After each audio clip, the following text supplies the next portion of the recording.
Hello there, Akkhi is Vargas here, age 15 and 91 ilang in Mayfield, Montessori Academy. Today I'm going to be answering some physics problems. Alright, let's get started. Number 1. First I have to create a number line starting from -8 to +8 to answer the problem below. I have to use the unit of measurement meters. So I have to plug here, it says here I have to plug 4 points. A is on -8, B is on -1, C is on +4, and D is on +8. Question. If you start from point C, travel to point D, and then back to point B in 20 seconds, A. What is your distance over the entire trip? And B. What is your average velocity over the entire trip?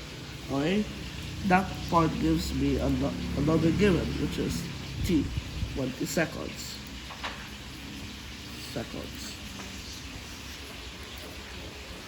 So let's solve A first.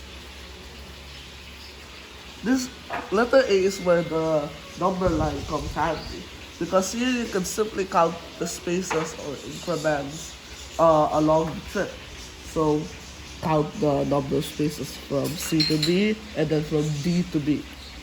Start from C. 1, 1, 2, 3, 4, 5, 6, 7, 8, 9, 10, 11, 12, 13. So since we're using meters, A is equal to 13 meters. That's it. So now let's solve letter B, which is looking for average velocity.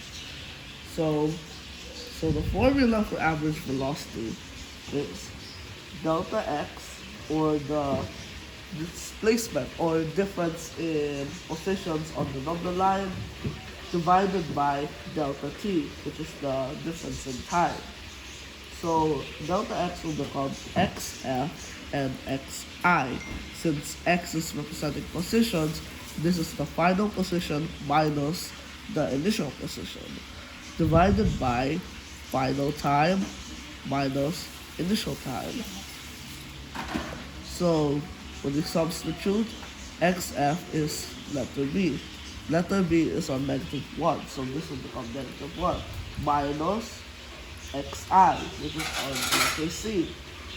The initial position is C, so the value is 4. TF is already given, 20, minus 0, because we started at rest, so there's no time to begin with. So this will become -5 over 20.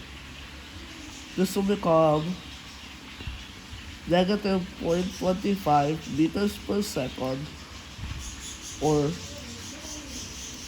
because this is negative, because since the number line has a negative and a positive side, we know the last point is on the negative side. We can also say it's west. That's how we solve number 1. Next, let's go to number 2. Number 2. An object is thrown straight up in the air with an initial velocity of 18 meters per second. How long will the diamond ring be in the air? Okay, so let's write the given first. What's given? First and foremost is the initial velocity, which is 18 meters per second. Next is the final velocity, which is, okay, so because the problem depicts object being thrown into the air back down, when the object reaches the peak of its arc, the final velocity becomes 0 meters per second. Finally, we have gravity, which is -9.8 meters per second squared. So how long will the diamond ring be in the air? We're looking for time.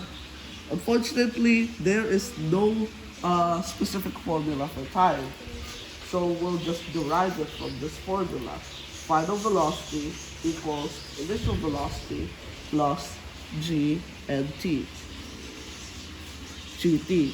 So we'll derive it by subtracting both sides by the initial velocity. So you get final velocity minus initial velocity equals gt. So next we have to leave t alone, so we'll divide both sides by g. So finally we get t is equal to final velocity minus initial velocity over gravity. So now let's solve. So final velocity is equal to 0, so we can cancel that out, which leaves minus initial velocity, so minus 18 over gravity, so negative 9.8. So if we divide that, negative divided by negative is positive. So 18 divided by 9.8 is 1.8837, and since we're looking for time, it's seconds. That's the time. Alright, next we'll go and do number 3. Calculate the average force that a racket exerts on a 1.875 pound tennis ball that is moving with the velocity of 24.34 meters per second to the right towards the racket. Given that the ball rebounds and begins to move to the left at 35.432 meters per second after being hit by the racket, the time of the contact of ball and the racket equals 9 seconds. So this is a long one, but we can solve it easy enough. Average force is equal to the mass times final velocity minus initial velocity, or you can call this delta V, over time. So what are they given? First we have the mass, which is 1.875 pounds, which is how heavy the ball is. Next we have the final velocity, which is equal to 35.432. Initial velocity is equal to 24.34 meters per second. ms, forgot to add here, ms.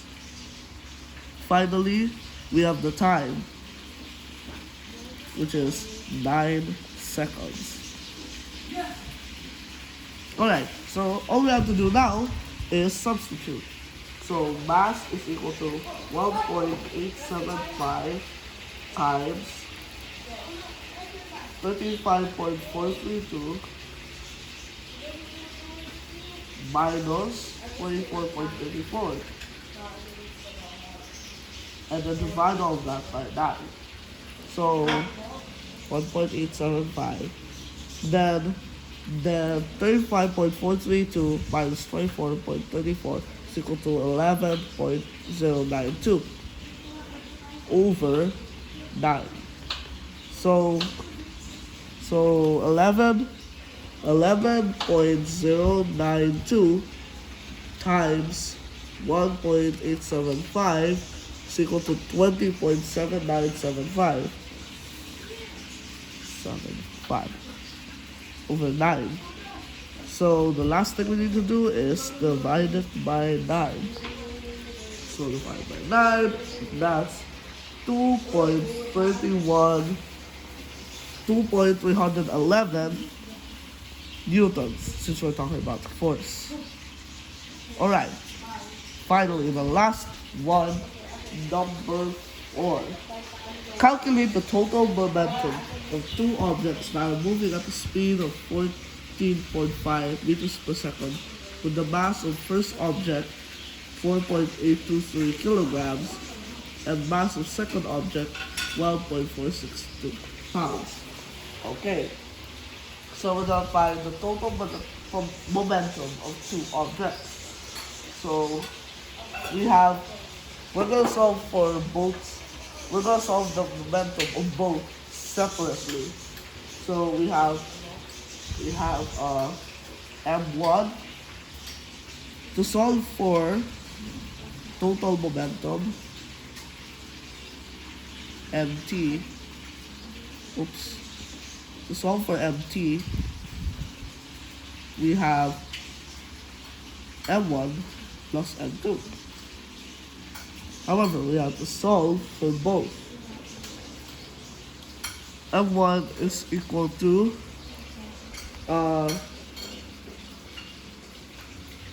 we call this weight instead of mass, since it's gonna be confusing with two M's.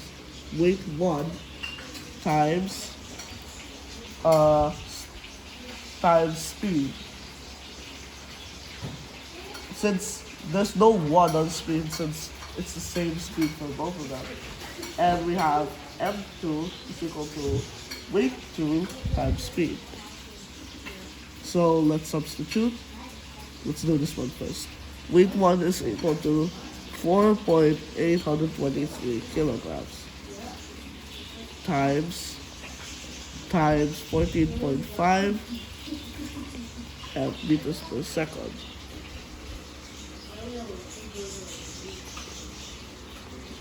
I forgot to put the given. So clarifying, the given is weight 1, which is 4.823 kg. Weight 2, 12.462 pounds. And the last one is speed, which is 14.5. Okay, so we have 4.823 times 14.5. 14.5 times 4.823. 69.9375. 69.9375 kg times meters per second. Right there, meters per second. We have that. Now, next we solve for M2. Weight 2 is equal to 12.462 pounds. However, so that we can add the two momentums correctly, we will convert this into kilograms. Okay, so we have 12.462 limbs. That's equal to 5.652,668. So let's copy that.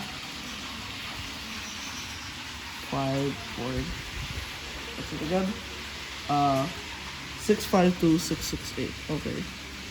65. Oh wait, 652,668. 652,668 times 14 point, oh right, 8 kilograms times 14.5 meters per second. Let's check that's not 52668. Correct. Get out. Alright. So now we have to multiply it. 14.5 meters per second times 5.652668 is equal to 81.963686 kilograms times meters per second. Now we have to add them both. So we have MT is equal to M1 plus M2. So MT,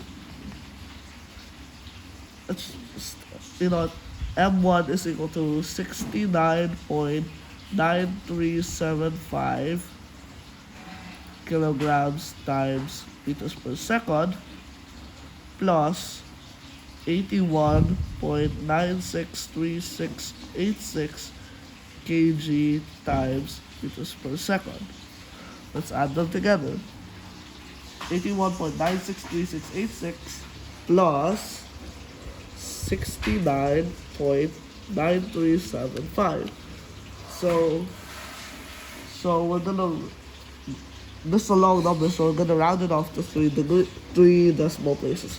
So we have 151.901, and we have kilograms times 151.901 kilograms times meters per second.